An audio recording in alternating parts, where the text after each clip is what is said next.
नमस्कार मित्रांनो, कसे आहात तुम्ही सगळे? मजेत. आणि तुमचं प्रिपरेशन सुद्धा, तुमची बोर्ड एक्झाम साठीची तयारी सुद्धा खूप चांगली चाललेली असेल. आज आपण ग्रॅव्हिटेशनच्या लेक्चर नंबर 3 मध्ये भेटतोय आणि लेक्चर नंबर 3 मध्ये खूप सारे नवीन नवीन गोष्टी आपण आज डिस्कस करणार आहोत. चला तर मग मागच्या लेक्चरला आपण थोडं एक जस्ट काही सेकंदामध्ये रिवाइज करूया आणि पुढे जाऊया. पहिल्या लेक्चरमध्ये आपण Newton's universal law of gravitation पाहिला होता. F is equals to gm/r². त्यानंतर ग्रॅव्हिटेशनल फोर्सच्या काही कॅरेक्टरिस्टिक्स पाहिल्या होत्या. त्यानंतर आपण ग्रॅव्हिटेशनल कॉन्स्टंट काय आहे त्याच्याबद्दल पाहिलं होतं. लेक्चर नंबर 2 मध्ये आपण ऍक्सेलरेशन ड्यू टू ग्रॅव्हिटी आणि त्या ऍक्सेलरेशन ड्यू टू ग्रॅव्हिटी मध्ये होणारे चेंजेस आपण पाहिले होते. हाईट वरती जातो तेव्हा जी कमी होतो, हाईट कडनं सरफेस कडे येतो तेव्हा जी इन्क्रीज होतो, पोलकडून इक्वेटर कडे जाताना जी परत डिक्रीज होतो, इक्वेटर कडून पोल कडे जाताना जी इन्क्रीज होतो आणि अर्थच्या सेंटर कडे जाताना जी कमी कमी होत जातो. आणि सेंटरला तर इंटरेस्टिंग पाहायला मिळालं की सेंटरला ऍक्सेलरेशन ड्यू टू ग्रॅव्हिटी 0 असते. बरोबर. या सगळ्या गोष्टींची आपण चर्चा मागच्या लेक्चर 1 लेक्चर 2 मध्ये केलेली आहे. आज आपण काय डिस्कस करणार आहेत? तर आज आपण डिस्कस करणार आहोत अतिशय महत्वाच्या 2 कॉन्सेप्ट. बऱ्याच वेळा या दोन्ही कॉन्सेप्ट, दोन्ही फिजिकल क्वांटिटी आपल्याला बऱ्याच वेळा सारख्याच वाटतात. यस, बरोबर ओळखलं तुम्ही. आज आपण डिस्कस करणार आहोत मास अँड वेट बद्दल आणि त्यानंतर आपण डिस्कस करणार आहोत सॅटेलाइट आणि सॅटेलाइटच्या टाइप्स बद्दल. ठीक आहे. चला तर मग आपण डिस्कस काय करणार आहोत? तर आपण डिस्कस करणार आहोत आज मास म्हणजे काय आणि वेट म्हणजे काय. Mass and weight. Mass and weight. Mass and weight. Mass and weight. ठीक आहे. Mass and weight. सगळ्यात महत्वाचा मुद्दा. मासला मराठीमध्ये आपण म्हणतो वस्तुमान आणि वेटला म्हणतो वजन.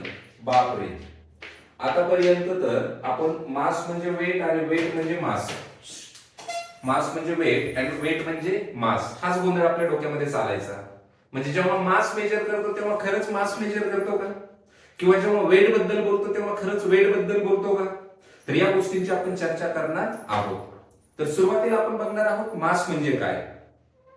समजा मी सांगितलं की माझ्या शरीराचं माझं मास आहे 70 किलोग्राम. Exactly correct. मास किती आहे? 70 किलोग्राम. समजा मी म्हटलं की हा चॉक आहे, या चॉकचं मास वस्तुमान, या चॉकचं वस्तुमान आहे समजा 5 ग्राम. किती आहे? 5 ग्राम. मास करेक्ट आहे. बट तुम्ही जर म्हटले की या चॉकचं वजन वेट आहे 5 ग्राम, तर थोडं आपल्याला सायंटिफिकली, वैज्ञानिक दृष्ट्या आपल्याला थोडा वेगळा विचार करावा लागतो. काय करावा लागतो ते पाहूया. डेफिनेटली मास आणि वेट सारख्या नाहीयेत. दोघांचा एकमेकांसोबत काही संबंध आहे निश्चित. मग डिस्कस काय करणार आहोत? तर डिस्कस करणार आहोत मास आणि वेट. ठीक आहे. तर सुरुवातीला आपण बघूया मास म्हणजे काय. याच्यानंतर मासला आपण म्हणूया वस्तुमान. काय म्हणूया मित्रांनो? वस्तुमान. बघा, मग मास म्हणजे काय असतं? तर मास म्हणजे अमाउंट ऑफ मॅटर. अमाउंट म्हणजे प्रमाण. Amount of matter present. Amount of matter present in a given substance. Given substance. Given substance मध्ये असणारं मॅटरचं प्रमाण, याला म्हटलं जातं मास. व्यवस्थित लक्षात ठेवा. मास म्हणजे अमाउंट ऑफ मॅटर. अमाउंट म्हणजे एखाद्या पदार्थामध्ये असणारं द्रव्याचं प्रमाण. द्रव्य म्हणजे मॅटर. फॉर एक्झाम्पल मी असं म्हटलं की हे डस्टर आहे. हे काय आहे? डस्टर. आता डस्टर झाला एक सबस्टन्स. डस्टर झाला काय? सबस्टन्स. आता हा डस्टर जेव्हा बनतो, तर या डस्टरला बनवण्यासाठी या डस्टर मध्ये असे खूप सारे काय आहेत? खूप सारे ऍटम्स, मॉलिक्युल्स एकत्र आलेले आहेत. म्हणजे या डस्टर मध्ये काय आहे? मॅटर. किंवा हे डस्टरच एक काय आहे? मॅटर. मुद्दा लक्षात येतोय का? म्हणजे मास म्हणजे काय? तर मास म्हणजे एखाद्या सबस्टन्स मध्ये असणारा मॅटर. फॉर एक्झाम्पल मी जर असं म्हटलं, पहा, मी जर असं म्हटलं की हे डस्टर आहे काय आहे? डस्टर आहे. दिसतंय? सपोज हे काय आहे? डस्टर. डस्टर म्हणजे हा एक सबस्टन्स आहे.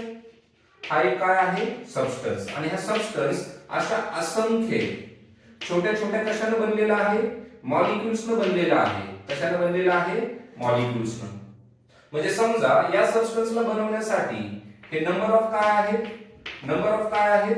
मॉलिक्युल्स.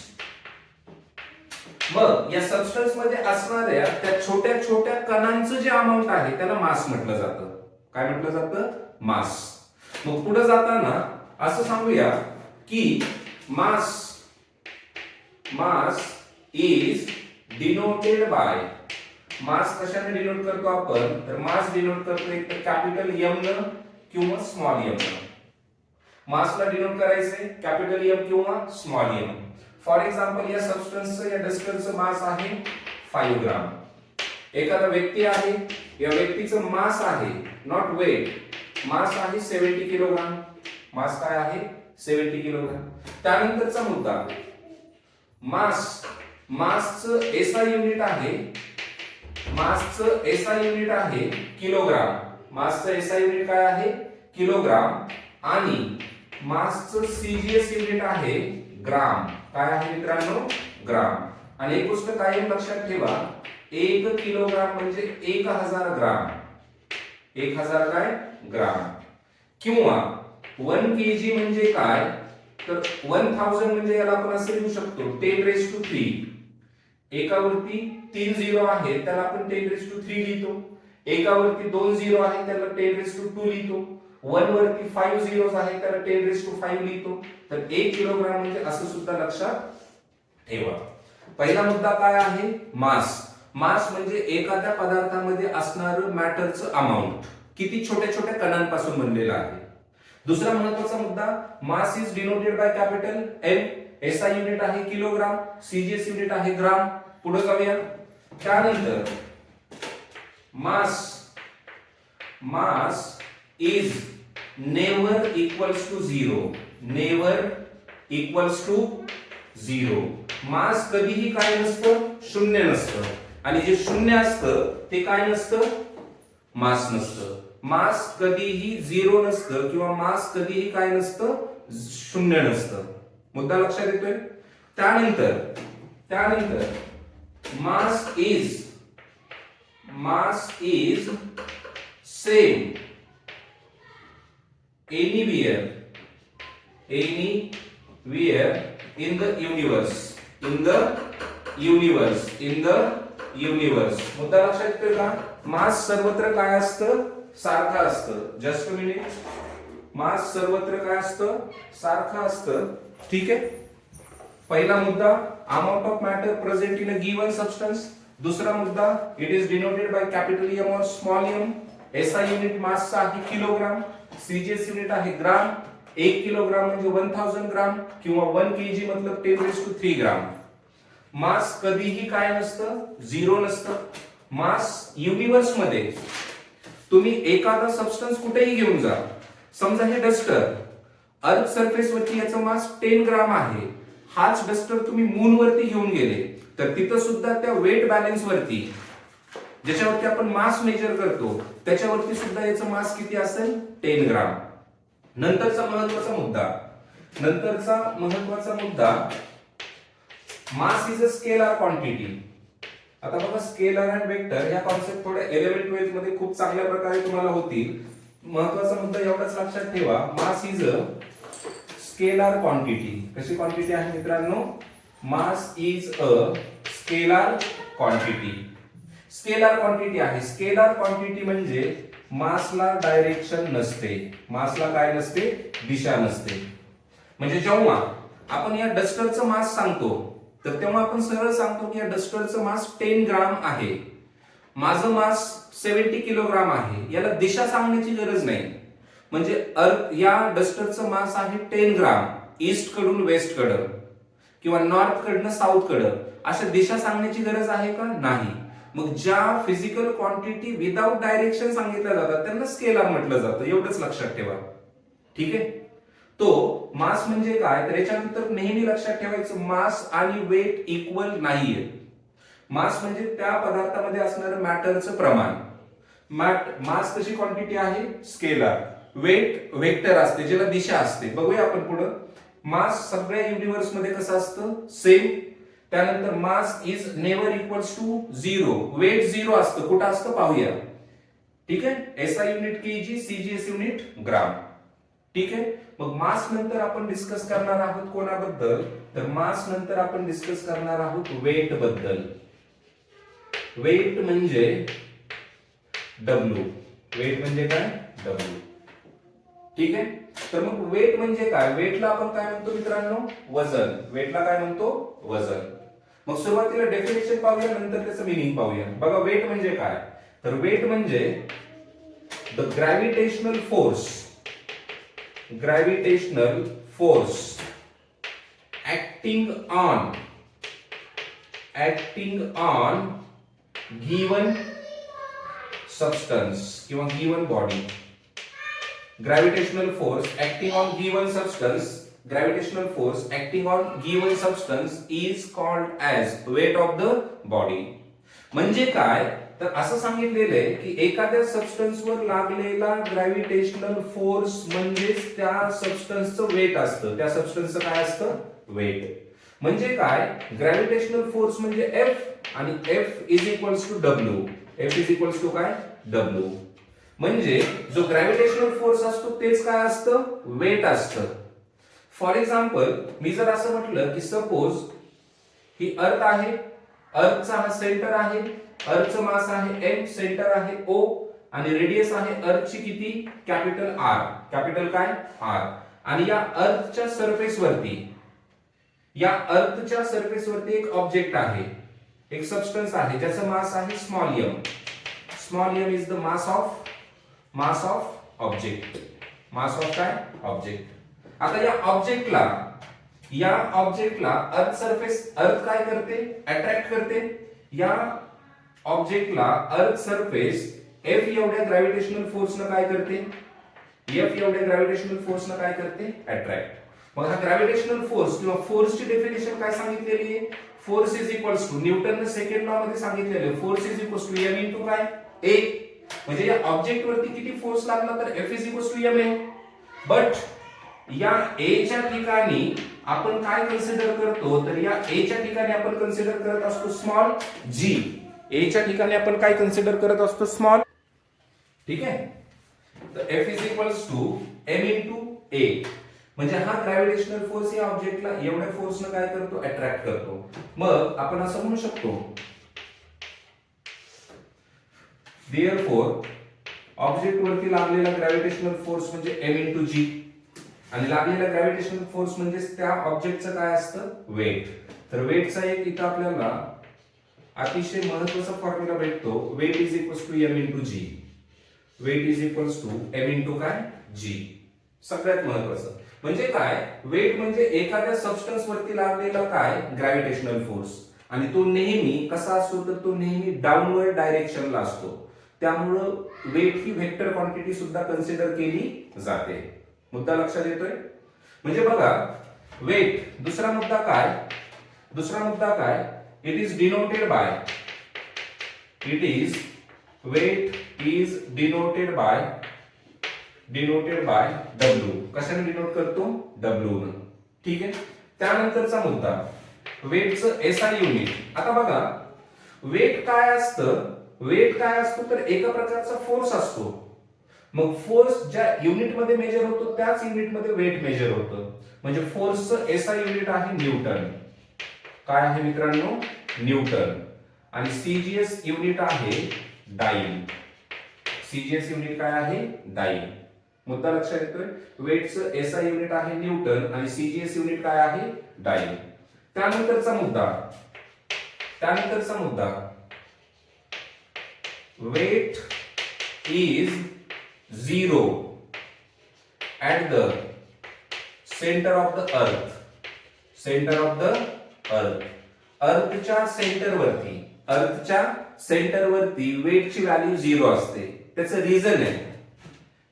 रिझन असं आहे because at the centre of the earth जी काय असतो 0 आणि वेटचा फॉर्म्युलाच आहे ना weight is equals to m into G m into काय जी जर जी ची व्हॅल्यू 0 असेल तर m इंटू 0 काय 0 म्हणजे एखादा सबस्टन्स जेव्हा अर्थच्या सेंटरवरती असेल ना जाऊ शकत नाही पण जर अर्थच्या सेंटरवरती असेल ना तर तेव्हा त्या सबस्टन्सचं वेट 0 असतं रिझन जी 0 असतो रिझन काय जी 0 असतो मुद्दा लक्षात येतोय त्यानंतर weight is changed place to place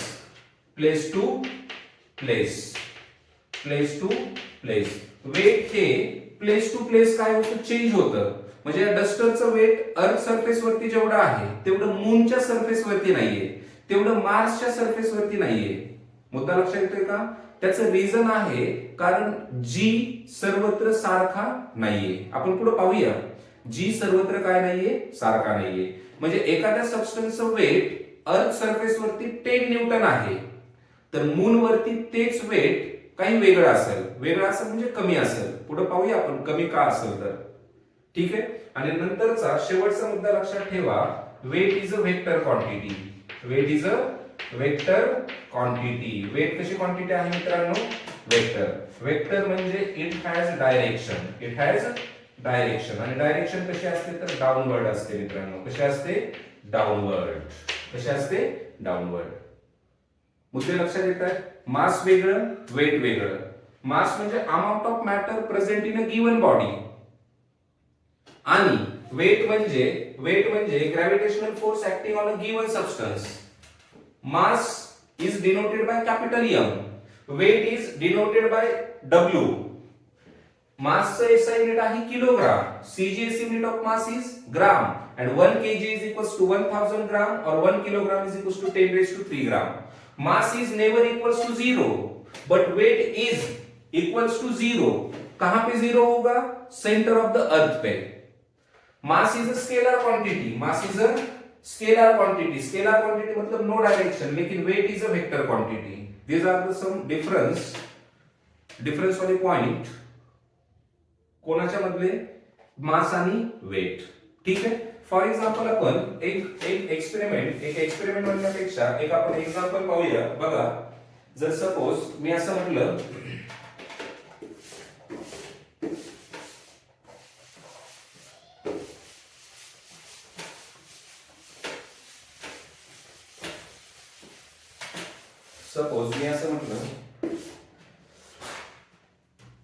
एक व्यक्ती आहे हा अर्थ सरफेस आहे हा काय आहे अर्थ सरफेस आहे हा व्यक्ती आहे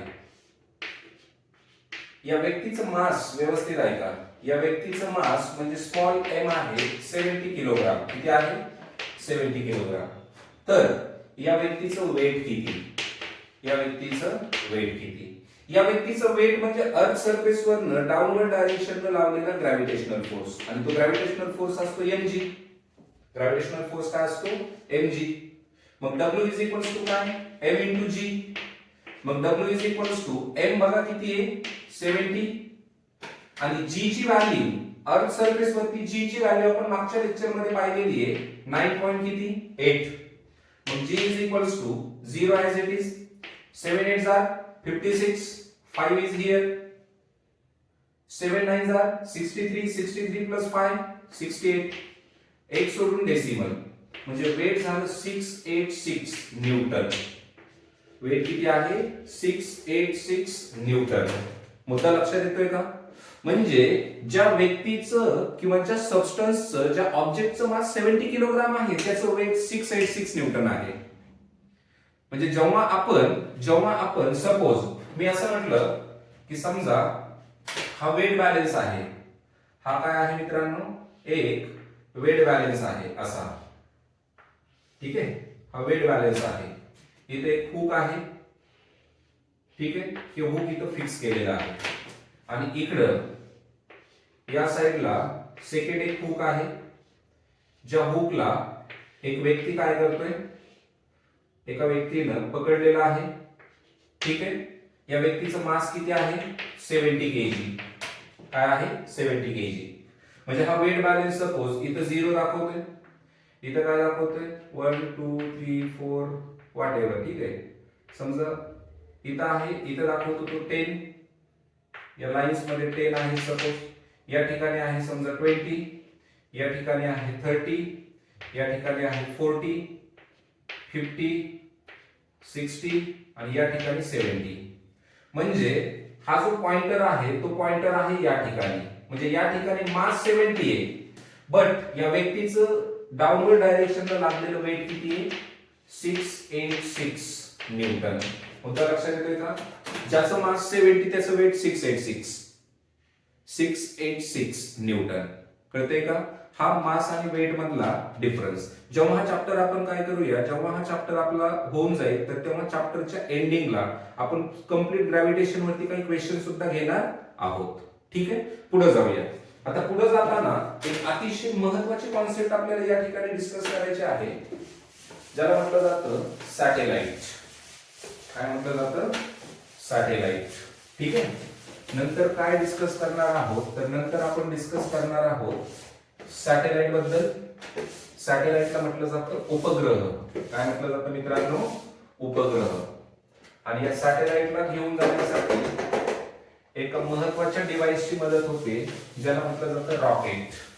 रॉकेटची वर्किंग सगळ्यांना माहिती असेल, ज्याचं जळतं त्यालाच कळतं, है ना? मग याच्यानंतर आपण डिस्कस करणार आहोत मित्रांनो कशाबद्दल? सॅटेलाइट बद्दल. ठीक आहे. सॅटेलाइट. सॅटेलाइटचा मीनिंग आहे उपग्रह, म्हणजे जे ग्रह नाहीयेत, जे प्लॅनेट नाहीयेत. ठीक आहे. म्हणजे ग्रहासारखेच असतील, ग्रहासारखेच असतील. ठीक आहे. ज्याला आपण काय म्हणतो? सॅटेलाइट. काय म्हणतो आपण त्याला? ठीक आहे. मध्ये मध्ये थोडा डिस्टर्बन्स येतोय, महानगरपालिकेची कचऱ्याची गाडी आली होती. ठीक आहे, तो आवाज रेकॉर्डिंग मध्ये येऊ नये म्हणून थोडा आपण पॉज केलेला. नंतर पाहणार आहोत आपण सॅटेलाइट. सॅटेलाइटला म्हटलं जातं मित्रांनो उपग्रह. प्लॅनेट्सला म्हटलं जातं ग्रह. बघा, दोन महत्त्वाच्या कॉन्सेप्ट आणि गोंधळ दूर करा. प्लॅनेट म्हणजे ग्रह. प्लॅनेट म्हणजे काय? ग्रह. आणि सॅटेलाइट म्हणजे काय? उपग्रह. आता सॅटेलाइट म्हणजे काय, तर महत्त्वाचा मुद्दा लक्षात ठेवा. Satellite is a device. Satellite is a device किंवा मशीन म्हणा. Machine which revolve around the बोला planet, around the planet.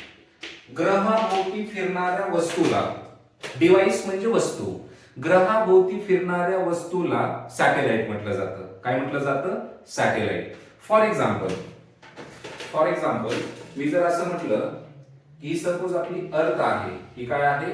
अर्थ. अर्थचा हा काय आहे? सेंटर. अर्थची ही काय आहे? रेडियस. अर्थचं मास काय आहे? m. समजा अर्थ पासून काही डिस्टन्स वरती एक असा एक डिव्हाइस आहे, एक अशी वस्तू आहे, ही कोणाभोवती फिरते मित्रांनो? ही फिरते अर्थच्या अराउंड. कोणाच्या अराउंड? अर्थच्या. समजा इथून एवढं डिस्टन्स r आहे आणि या सरफेस पासून हे डिस्टन्स h आहे. तर हा सॅटेलाइट कंटिन्युअसली काय करतो, तर कंटिन्युअसली कोणाभोवती फिरतो? प्लॅनेटच्या भोवती. मग हा जो डिव्हाइस आहे ना, या डिव्हाइसला काय म्हटलं जातं? सॅटेलाइट. किती वेलोसिटीनं, किती वेगाने फिरतो, तर तो फिरतो v एवढ्या वेगानं. किती वेगानं? v. आणि या वेगाला एक विशिष्ट नाव आहे, ज्याला म्हटलं जातं vc आणि याला म्हटलं जातं क्रिटिकल वेलोसिटी. काय म्हटलं जातं? Critical velocity. पुढे पाहूया आपण क्रिटिकल वेलोसिटी म्हणजे काय. ठीक आहे. तर मग सॅटेलाइट म्हणजे काय, तर सॅटेलाइट म्हणजे जो डिव्हाइस किंवा ची मशीन कोणाच्या भोवती फिरणार आहे? प्लॅनेटच्या भोवती फिरणार आहे. मग तो प्लॅनेट कुठलाही असू शकतो. आपली जी सोलार सिस्टम आहे त्या सोलार सिस्टम मधला कुठलाही प्लॅनेट, आणि प्रत्येक प्लॅनेटला काही सॅटेलाइट आहे. पुढे पाहूया आपण लगेच. तर satellite is the device which revolve म्हणजे फिरणे, कोणाभोवती तरी फिरणे. ठीक आहे. Which revolve around the planet. अशा सॅटेलाइटला, अशा डिव्हाइसला आपण म्हणतो सॅटेलाइट. आता जेव्हा आपण सॅटेलाइट बद्दल विचार करतो, तर या सॅटेलाइटचे बेसिकली दोन टाइप्स आपल्याला डिस्कस करायचे असतात. टाइप्स ऑफ काय सॅटेलाइट, टाइप्स ऑफ काय सॅटेलाइट, सॅटेलाइटचे प्रकार, उपग्रहाचे प्रकार. बेसिकली सॅटेलाइटचे दोन प्रकार, दोन टाइप्स आपण प्रामुख्याने पाहतो. सॅटेलाइटचे किती प्रकार पाहतो? दोन, ज्यामध्ये एक असतो नॅचरल सॅटेलाइट. मित्रांनो, एक काय असतो? नॅचरल सॅटेलाइट, ज्याला म्हटलं जातं नैसर्गिक उपग्रह. नैसर्गिक उपग्रह, नॅचरल मीन्स नैसर्गिक. आणि सेकंड असतो artificial satellite. Artificial what satellite. सॅटेलाइटचे प्रकार किती? दोन. याला म्हटलं जातं कृत्रिम किंवा मानवनिर्मित, कृत्रिम उपग्रह. सॅटेलाइटचे प्रकार दोन, एक आहे नैसर्गिक आणि दुसरा आहे आर्टिफिशियल. आता सुरुवातीला पाहूया आपण नॅचरल सॅटेलाइट म्हणजे काय. सुरुवातीला आपण पाहूया नॅचरल सॅटेलाइट म्हणजे काय. अतिशय महत्त्वाची माहिती आहे, लक्षात ठेवा. नॅचरल सॅटेलाइट म्हणजे काय? तर नॅचरल सॅटेलाइट म्हणजे सॅटेलाइट्स मेड नॅचरली किंवा नेचरनं बनवलेले जे सॅटेलाइट आहेत त्या सॅटेलाइट्सला काय म्हटलं जातं? Natural satellites. म्हणजे जेव्हा या युनिव्हर्सची, जेव्हा या विश्वाची निर्मिती झाली तेव्हा जे सॅटेलाइट्स बनले ज्या त्या प्लॅनेटला, त्या सॅटेलाइटला म्हटलं जातं नॅचरल सॅटेलाइट. फॉर एक्झाम्पल असं म्हटलं जातं की moon is a natural satellite of earth. Natural satellite of काय मित्रांनो? अर्थ. मून हा अर्थचा नॅचरल सॅटेलाइट आहे. म्हणजे पृथ्वीचा मून, चंद्र हा नैसर्गिक उपग्रह आहे. आणि तो कोणाभोवती फिरतो? तर तो फिरतो अर्थच्या भोवती, अर्थच्या अराउंड रिव्होल्यूशन करतो. कळते? मग आपली जी सोलार सिस्टम आहे तर त्या सोलार सिस्टम मध्ये वेगवेगळ्या प्लॅनेटला वेगवेगळे सॅटेलाइट आहेत. अर्थला किती सॅटेलाइट आहेत? तर अर्थला फक्त एकच सॅटेलाइट आहे, नॅचरल सॅटेलाइट म्हणतोय मी. आणि कोणता नॅचरल सॅटेलाइट आहे? तर मून आहे. कोणता आहे? मून. लक्षात येते का? आणि आपल्या सोलार सिस्टम मध्ये एक गोष्ट महत्त्वाची लक्षात ठेवा. In our solar system Mars या प्लॅनेटला, मंगळ या ग्रहाला दोन नॅचरल सॅटेलाइट आहेत, दोन मून आहेत. किती मून आहेत? दोन. एकाचं नाव आहे डेल्मोस किंवा डेल्मोस आणि दुसऱ्याचं आहे फोबोस किंवा फोबोस. मार्सला, मंगळ या ग्रहाला किती सॅटेलाइट आहेत? नॅचरल दोन, डेल्मोस अँड फोबोस. आणि अर्थला किती नॅचरल सॅटेलाइट आहेत? एक, ज्याचं नाव मून. ठीक आहे. नंतरचा मुद्दा लक्षात ठेवा. In our solar system Saturn, Shani हा जो ग्रह आहे ना, Saturn has largest number of satellite. Largest number of काय मित्रांनो? लार्जेस्ट नंबर ऑफ काय? सॅटेलाइट. सॅटर्नला सगळ्यात जास्त सॅटेलाइट आहेत. त्याच्यानंतर सेकंड जो नंबर येतो तो येतो ज्युपिटरचा. असं म्हटलं जातं की सॅटर्नला टोटल 82 सॅटेलाइट आहेत. सॅटर्न या ग्रहाला किती नॅचरल सॅटेलाइट आहेत? 82. मग सोलार सिस्टम मध्ये दोन प्लॅनेट असे आहेत ज्या दोन प्लॅनेटला काय नाहीये? ज्या दोन प्लॅनेटला काय नाहीये? सॅटेलाइट नाहीये. लक्षात येते का? मर्क्युरीला म्हटलं जातं बुध आणि वेनस, शुक्र या दोन ग्रहाला नॅचरल सॅटेलाइट नाहीयेत. No natural satellites will be there for Mercury and Venus. मुद्दा लक्षात येतोय? नॅचरल सॅटेलाइट म्हणजे या युनिव्हर्सची जेव्हा निर्मिती झाली तर तेव्हाचे सॅटेलाइट ज्या त्या प्लॅनेटला बनल्या गेले, ज्या त्या प्लॅनेटच्या अराउंड रिव्हॉल्व करायला लागले, ते नॅचरल सॅटेलाइट. सगळ्यात जास्त नॅचरल सॅटेलाइट कोणाला आहेत? तर ते आहेत सॅटर्नला, शनी या ग्रहाला. सॅटेलाइट्स कोणाला नाहीयेत? नॅचरल सॅटेलाइट्स कोणाला नाहीयेत? तर मर्क्युरी आणि व्हेनस, बुध आणि शुक्र या प्लॅनेटला नॅचरल सॅटेलाइट नाहीयेत. मार्स, ज्याला आपण मंगळ म्हणतो, तर त्या मार्सला सुद्धा दोन नॅचरल सॅटेलाइट आहेत, डेल्मोस अँड फोबोस. मुद्दा लक्षात येतोय? मग याच्यानंतरचा दुसरा सॅटेलाइटचा आपल्याला प्रकार पाहायचा आहे कोणता, आर्टिफिशियल सॅटेलाइट. बघा याच्यानंतर आपल्याला काय डिस्कस करायचं आहे, तर याच्यानंतर आपल्याला डिस्कस करायचं आहे आर्टिफिशियल सॅटेलाइट. बघा आता आर्टिफिशियल सॅटेलाइट म्हणजे काय, महत्वाचा मुद्दा आहे. आर्टिफिशियल सॅटेलाइट म्हणजे काय, आर्टिफिशियल सॅटेलाइट म्हणजे काय, आर्टिफिशियल सॅटेलाइट म्हणजे काय. बघा आर्टिफिशियल सॅटेलाइट, तर आर्टिफिशियल तुम्हाला तुमच्या बोर्ड एक्झाम मध्ये बऱ्याच वेळा क्वेश्चन सुद्धा विचारलेला असतो की डिफाइन आर्टिफिशियल सॅटेलाइट किंवा what do you mean by artificial satellite, give it's any two example. त्याचे काही एक्झाम्पल द्या. तर आर्टिफिशियल सॅटेलाइट म्हणजे man made satellite, man made satellites are called as which satellites, artificial satellite. मानव निर्मित उपग्रहांना, मानवाने तयार केलेल्या उपग्रहांना आर्टिफिशियल सॅटेलाइट असं म्हटलं जातं. बरोबर, म्हणजे नॅचरल तर आहेतच नॅचरली, पण मानवानं सुद्धा हा प्रयत्न सुरू केला की आपण खरंच नॅचरल सॅटेलाइट सारख्या अशा काही वस्तू बनवू शकतो का की ज्या वस्तू जर आपण स्पेस मध्ये सोडल्या, अवकाशामध्ये सोडल्या, तर त्या प्लॅनेटच्या अराउंड फिरू शकतात का, रिव्होल्यूशन करू शकतात का. आणि याचं उत्तर असं आहे की यस, मानव सुद्धा अशा प्रकारचे डिव्हाइसेस काय करू शकतो, बनवू शकतो. आणि या एका संकल्पनेतून, या एका कॉन्सेप्ट मधून संपूर्ण जगामध्ये पहिला आर्टिफिशियल सॅटेलाइट बनवण्याचं काम केलेलं आहे एका देशानं, ज्याचं नाव रशिया. त्या देशाचं नाव काय, रशिया. 19 एप्रिल 1957 ला रशियानं जगातला पहिला आर्टिफिशियल सॅटेलाइट बनवला. बघा 19 एप्रिल 1957 डेट व्यवस्थित लक्षात ठेवा. इन वर्ल्ड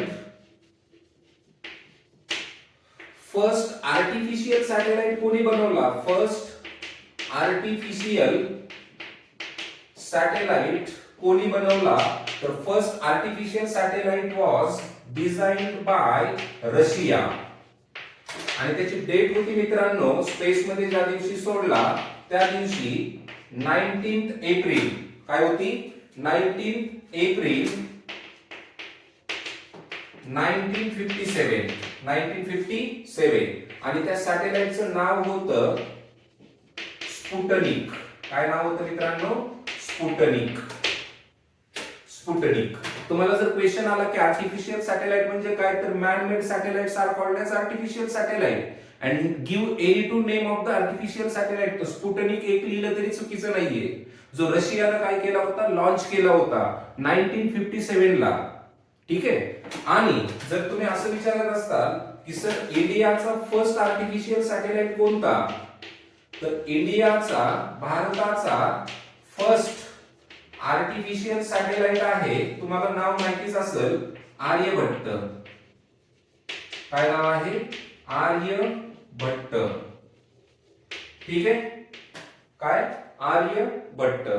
आणि हा आर्यभट्ट कधी सोडलेला आहे, आर्यभट्ट कधी सोडलेला आहे, तर हा सोडलेला आहे जवळपास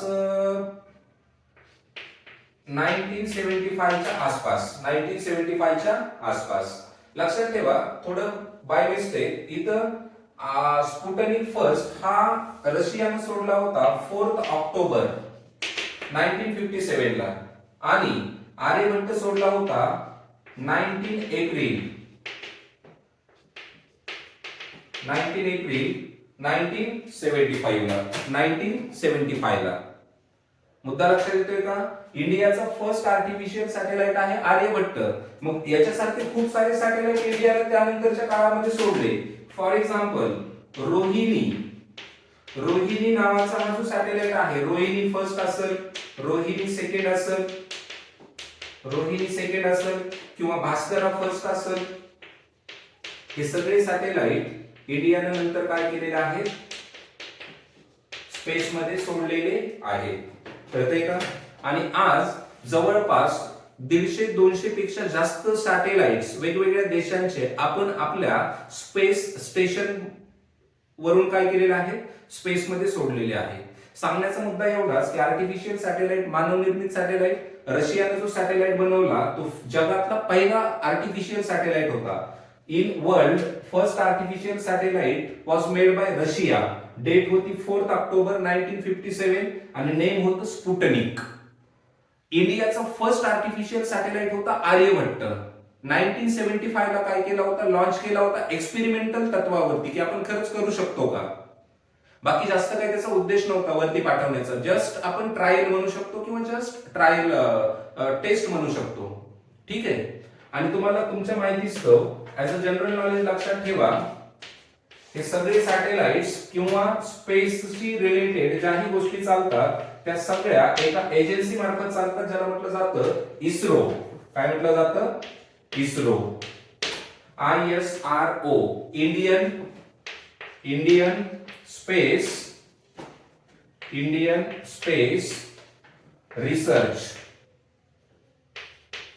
रिसर्च ऑर्गनायझेशन.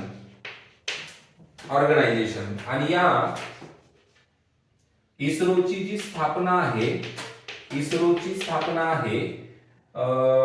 15 ऑगस्ट 1969 आणि याचं हेडक्वार्टर आहे बेंगलोरला. हेडक्वार्टर म्हणजे याचं मुख्य ऑफिस आहे बेंगलोरला. ठीक आहे, बेंगलोरला. तर हे झालं आर्टिफिशियल सॅटेलाइट. आर्टिफिशियल सॅटेलाइट म्हणजे मानवनिर्मित सॅटेलाइट. ठीक आहे. आता नंतर थोडक्यात म्हणजे काही 2 मिनिटांमध्ये आपण हे सॅटेलाइट्स स्पेस मध्ये कसे सोडले जातात ते पाहूया. त्याच्यामध्ये बघा 2 महत्वाच्या गोष्टी इथे डिस्कस करायच्या आहेत. सपोज ही अर्थ सरफेस आहे, अर्थ आहे, अर्थचा हा सेंटर आहे, अर्थची ही रेडियस आहे, अर्थचं मास किती आहे m. आता अर्थ सरफेस वरतून सॅटेलाइट लॉन्च करण्यासाठी एका डिव्हाइसची मदत घेतली जाते, ज्या डिव्हाइसला म्हटलं जातं रॉकेट. काय म्हटलं जातं, रॉकेट. हे जे आहे दिस इज रॉकेट. आणि रॉकेटच्या या टिप वरती या ठिकाणी हा सॅटेलाइट ठेवलेला असतो. हा सॅटेलाइट काय केलेला असतो, ठेवलेला असतो. मुद्दा लक्षात येतो. मग रॉकेटचं जे काम आहे, तर रॉकेट ची जी वर्किंग आहे ती रॉकेटची वर्किंग आहे Newton's third law of motion. Newton's which law of motion, third law of motion. 9th मध्ये लॉज ऑफ मोशन मध्ये तुम्ही पाहिलं असेल, न्यूटनने सांगितलं होतं की every action there is equal and opposite reaction.